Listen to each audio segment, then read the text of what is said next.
మంత్రి గుడివాడ అమర్నాథ్ మళ్లీ వార్తల్లోకి వచ్చేశారు. ఈసారి కేంద్ర మంత్రి రామ్మోహన్ నాయుడు టార్గెట్ చేస్తూ విమర్శలు గుప్పించారు. పబ్లిసిటీ పిచ్చి వల్ల ప్రపంచవ్యాప్తంగా తెలుగువారి పరువు తీశారని నిప్పులు చెరిగారు. ఆయన తక్షణమే కేంద్ర మంత్రి తన పదవికి రాజీనామా చేయాలని డిమాండ్ చేశారు. అమర్నాథ్ వ్యాఖ్యల వెనుక అసలు కారణమేమిటి? చాన్నాళ్ల తర్వాత దర్శనమిచ్చారు వైసీపీ నేత మాజీ మంత్రి గుడివాడ అమర్నాథ్. ఆ మధ్య విశాఖలో గూగుల్ డేటా సెంటర్ ఏర్పాటుపై బలంగా నోరు విప్పారు. ఆ పార్టీ అధినేత జగన్ ఆ వ్యవహారాన్ని తనకు అనుకూలంగా మలుచుకున్నారు.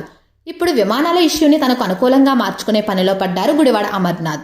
గడిచిన 4-5 రోజులుగా ఇండిగో విమానాల వ్యవహారం దేశాన్ని ఓ కుదుపు కుదిపేస్తోంది. దీనివల్ల ట్రావెలర్లు చాలా ఇబ్బంది పడుతున్నారు కూడా. ఈ నేపథ్యంలో ఈ వ్యవహారాన్ని తనకు అనుకూలంగా మార్చుకునే ప్రయత్నం చేసింది వైసీపీ. దేశం ప్రపంచంలోనూ ఎప్పుడూ విమాన రంగంలో ఇలాంటి గడ్డు పరిస్థితులు రాలేదని వ్యాఖ్యానించారు మాజీ మంత్రి గుడివాడ అమర్నాథ్. తెలుగువారి పరువు తీశారు, తక్షణమే రాజీనామా చేయాలని డిమాండ్. ఇండిగో విమానాల సమస్యల వల్ల గడిచిన 5 రోజులుగా ప్రయాణికులు తీవ్ర ఇబ్బందులు ఎదుర్కొంటున్నారని అన్నారు. విమానయాన రంగంలో వచ్చే మార్పులను ప్రైవేటు విమానయాన సంస్థలు అమలు చేయాలన్నారు. అమలు చేయని సంస్థలపై విమానయాన శాఖ చర్యలు తీసుకోవడంలో పూర్తిగా విఫలమైందన్నారు. ప్రస్తుతం పౌర విమానయాన శాఖ మంత్రి రామ్మోహన్ నాయుడు చేసిన వ్యాఖ్యలు చూస్తే తెలుగువారు దేశం పరువు పోయిందని విమర్శించారు. ఈ శాఖ చూస్తున్న మంత్రి రామ్మోహన్ నాయుడు ప్రయాణికులకు క్షమాపణ చెప్పాలని డిమాండ్ చేశారు. టీడీపీ అధికార ప్రతినిధులు సివిల్ ఏవియేషన్ సమస్యను లోకేష్ మానిటరింగ్ చేస్తున్నారని జాతీయ మీడియాలో చెప్పడం ఏంటని ప్రశ్నించారు.